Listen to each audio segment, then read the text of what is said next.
Ils étaient 5 à bord du sous-marin qui a implosé et il n'y a aucune trace d'eux. Presque une semaine après la révélation de la mort des 5 passagers, rien n'a encore été trouvé et de ce que disent les experts, il n'y a rien à attendre de plus. Jeudi 22 janvier, en fin de journée, la terrible nouvelle est tombée, tous les passagers du Titan sont morts. Le submersible qui avait disparu le 18 juin a implosé et pour les familles des 5 victimes, il est très difficile de faire leur deuil sans les corps. Et selon un expert, il est presque certain que jamais une sale trace d'eux ne sera retrouvée. En effet, vendredi 23 juin, le vice-amiral Jean-Louis Vichot a fait savoir sur Europe 1 que les chances de retrouver des éléments appartenant au corps sont pratiquement impossibles car ces derniers auraient été littéralement pulvérisés par la force de la mer et ce par 4000 mètres de profondeur. Il n'y a aucune chance de retrouver quoi que ce soit, peut-être même pas une trace d'Aiden. Ça fait 5 jours que ça s'est passé. Tout a été dispersé et ça a disparu, a-t-il déclaré. Des propos durs qui reflètent la brutalité de l'accident. Si vous avez la moindre fissure, le moindre trou, l'eau va s'engouffrer de manière extrêmement brutale dans le sous-marin.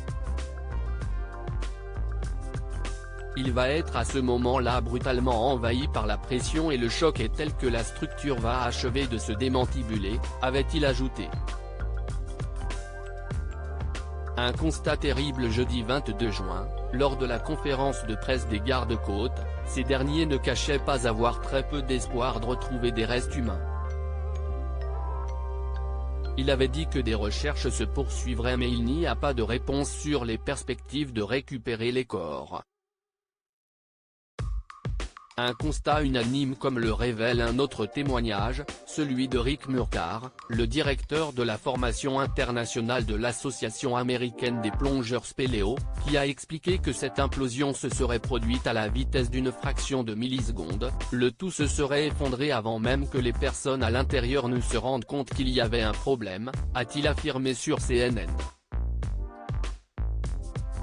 Un coup dur donc pour les familles de Paul-Henri Narjolet, scientifique français, qui avait été le directeur de l'une des premières missions de recherche sur l'épave du Titanic, Shahzada Dawood, qui était accompagné de son fils Sulman, 19 ans, et de Hamish Harding. Mais aussi pour les proches de Stockton Rush, le pilote du sous-marin fait aussi partie des victimes.